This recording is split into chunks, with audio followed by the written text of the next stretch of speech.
Knowing that Mrs. Mallard had a heart condition, everyone was extra careful about breaking the news of her husband's death. It was her sister Josephine who told her she used broken sentences and hints, revealing the truth bit by bit. Mr. Mallard's friend Richards was there too. He'd been at the newspaper office when the news of the train accident came in, Brentley Mallard's name listed among the deceased. He had double-checked the information with another telegram before rushing over to make sure she heard it from someone gentle and caring.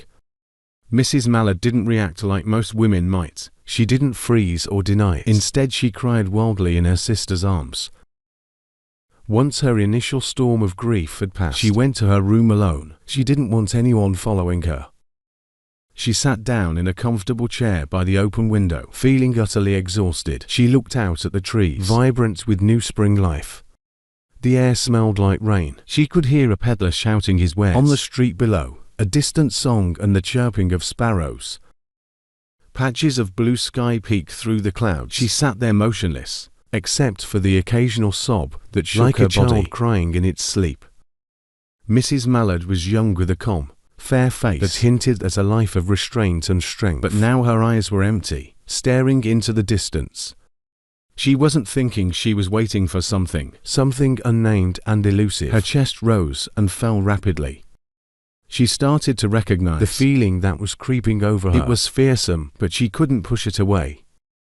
As she let go, she whispered, "Free, free, free." Her vacant stare transformed into a look of keen awareness. Her pulse quickened and her body relaxed.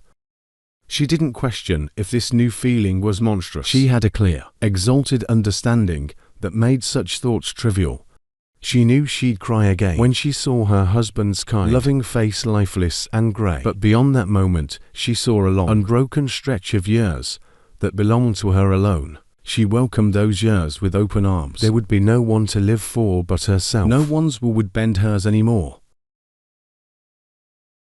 And yet she had loved him sometimes. Often she had not. What did it matter? Love, that unsolved mystery, couldn't compare to this newfound self-assertion. The strongest impulse of her being free.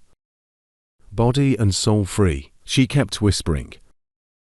Josephine was kneeling outside the door, begging to be let in. "Louise, open up, you'll make yourself ill. What are you doing in there? Go away, I'm not making myself ill." No, she was drinking in the elixir of life through that open window. Her imagination soared, picturing the days ahead. Spring days, summer days, all her own. She prayed for a long life. Just yesterday, she'd shuddered at the thought of a long life. Finally, she opened the door. There was a feverish triumph in her eyes. She felt like a goddess of victory. She took her sister's hand, and they walked downstairs together. Richards was waiting for them at the bottom. Just then the front door opened. Brentley Mallard walked in, a bit travel-worn, carrying his bag and umbrella.